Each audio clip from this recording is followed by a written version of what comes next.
TDS tax deducted at source tally champs के expert की volume number 5 के अंदर ये चैप्टर है।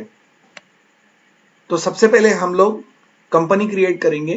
टीडीएस किस तरीके से टैली ERP9 रिलीज 5 के बाद में अब जो चेंजेस आ गए हम टीडीएस कैसे कर सकते हैं वो देखेंगे। सबसे पहले हम जाएंगे और क्रिएट कंपनी करेंगे। कंपनी का नाम टाइप करेंगे मधु मालती इन्फोकॉम, फिर उसके बाद में एड्रेस, एंटर, स्टेट सिलेक्ट करेंगे, पिन कोड पे enter, financial year starting from दे देंगे 1/4/2015 और कंपनी क्रिएट करने के लिए एक्सेप्ट कर देंगे। सबसे पहले FL11 फीचर्स में जाके स्टैट्यूटरी टैक्सेशन के अंदर हमें टीडीएस इनेबल करना पड़ेगा। तो FL11 फीचर्स,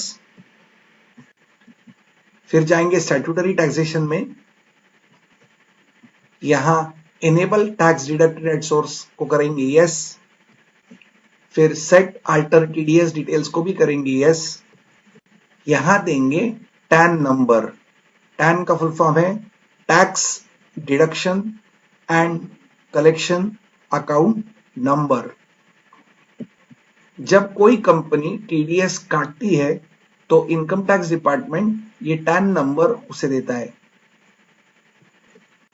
फिर पूछा जा रहा है डिडक्टर टाइप। डिडक्टर कौन? जो टैक्स डिडक्ट करता है। जो टैक्स डिडक्ट करता है उसे डिडक्टर कहा जाता है और जिसका टैक्स डिडक्ट होता है उसे डिडक्टी कहा जाता है। हम दूसरों का टीडीएस काट के गवर्नमेंट को भरने वाले, इसके लिए हम हो गए डिडक्टर। तो हम है कंपनी, इसके लिए हम कंपनी सिलेक्ट करेंगे। अब यहां बाय डिफॉल्ट 20% आ गया है। Rate of TDS if pan not available. अगर हम जिस व्यक्ति और कंपनी का टीडीएस काटना चाहते हैं और वो हमें पैन कार्ड नंबर नहीं दे पाता है, उसका पैन कार्ड नंबर नहीं है, उसके पास पैन नहीं है, तो हम उसका डिडक्शन 20% करेंगे। अगर नॉर्मल डिडक्शन 2% होगा तो उनका डिडक्शन कितना हो जाएगा? 20%। इसके लिए पैन कार्ड आपको लेना है। अगले दोनों ऑप्शंस को हम नो सिलेक्ट करके आगे बढ़ेंगे। अब हम फीचर्स को एक्सेप्ट कर लेंगे। हम कन्वीनियंस के लिए इस कंपनी को अकाउंट्स ओनली करेंगे। तो हम कंपनी फीचर्स में अभी जाएंगे और जाएंगे अकाउंटिंग फीचर्स के अंदर। मेंटेन अकाउंट्स ओनली को कर देंगे यस और अकाउंटिंग फीचर्स को एक्सेप्ट कर लेंगे। अब गेटवे ऑफ टैली में हम जाएंगे अकाउंट्स इन्फो के अंदर, फिर स्टैट्यूटरी इन्फो और फिर लेंगे टीडीएस नेचर ऑफ पेमेंट्स और फिर क्रिएट। यहां हम नेचर ऑफ पेमेंट टाइप करेंगे पेमेंट्स टू कॉन्ट्रैक्टर्स। मैं आपको याद दिला दूंगा कि टैली ERP9 रिलीज 5 के पहले ये सारे TDS nature of payments tally में पहले ही बनाए होते थे, बने बनाए मिलते थे। अभी टैली ERP9 रिलीज 5 के आगे आपको टीडीएस नेचर पेमेंट बनाने की आपको सुविधा दी गई है। ऐसा करने से आपको जो नाम नया ऐड होता है या कोई नई टाइप ऑफ पेमेंट ऐड होती है तो हमें टैली से कोई अपडेट आने का इंतजार करने की कोई जरूरत नहीं है। हम सीधा इधर डाल सकते हैं पेमेंट्स टू कॉन्ट्रैक्टर्स, जैसे मैंने डाला है।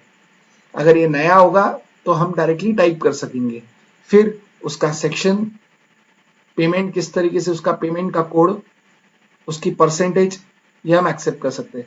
यहां हमने F12 कॉन्फ़िगरेशन दबाया है और सिंगल बिल वैल्यू को हम यस कर रहे हैं। वापस दिखाऊं कि इधर सिंगल बिल वैल्यू नहीं आ रही थी, मैंने F12 कॉन्फ़िगरेशन दबाया और यहां allow single bill value yes करूंगा। अब एक्सेप्ट करने के लिए कंट्रोल A और यहां सिंगल बिल वैल्यू मैंने डाली 30,000। हम आगे बढ़ते हैं फिर समझेंगे ये 30,000 क्या है, एंटर। फिर टीडीएस का डिडक्शन परसेंटेज हम डालेंगे 2% और यहां डालेंगे threshold exemption limit. Threshold exemption limit इसका मतलब है कि कोई जो हमें सर्विसेज दे रहा है उसके टोटल बिल वैल्यू 75,000 तक होती नहीं है, तब तक 75,000 के अंदर उसका कोई भी टीडीएस काटा नहीं जाएगा। उदाहरण के लिए अगर एक सप्लायर या सर्विस प्रोवाइडर कॉन्ट्रैक्टर 25,000 का बिल देता है तो हम उसका टीडीएस नहीं काटेंगे क्योंकि थ्रेशोल्ड लिमिट 75,000 है। दूसरा बिल देता है 25,000 का तो भी नहीं काटेंगे। उसके बाद में वो सपोज 20,000 का बिल देता है तो भी हो गया 70,000, नहीं काटेंगे। पर अगले बार जब वो 10,000 का बिल देता है और टोटल उसका टर्नओवर हो जाता है 80,000, तब उसका पहले बिल को पकड़ के सारे यानी 80,000 का 2% सारा का सारा टीडीएस काटा जाएगा। अब ये तो हो गया थ्रेशोल्ड लिमिट। अब समझेंगे सिंगल बिल वैल्यू यानी क्या।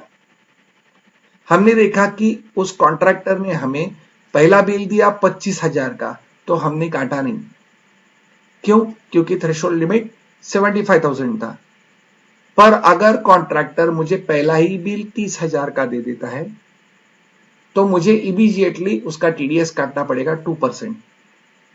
तो इसको कहते हैं सिंगल बिल वैल्यू लिमिट। तो दो लिमिट्स है, एक आपके कॉन्ट्रैक्टर का बिल अमाउंट 30,000 से कम होना चाहिए और सारे मिला के बिल्स उसके 75,000 के नीचे है तो टीडीएस कटेगा नहीं। ये दोनों क्राइटेरिया से कोई भी ज्यादा हो गया, 31,000 का बिल हो गया या 75,000 के ऊपर टोटल सारी मिला के बिल्स हो गए तो टीडीएस कटने वाला है। तो ये दो मतलब हो गए इन दो ऑप्शंस के। अब हम इसको एक्सेप्ट कर लेते हैं। अब लेजर्स क्रिएट करने के लिए जाएंगे अकाउंट्स इन्फो में, लेजर्स क्रिएट।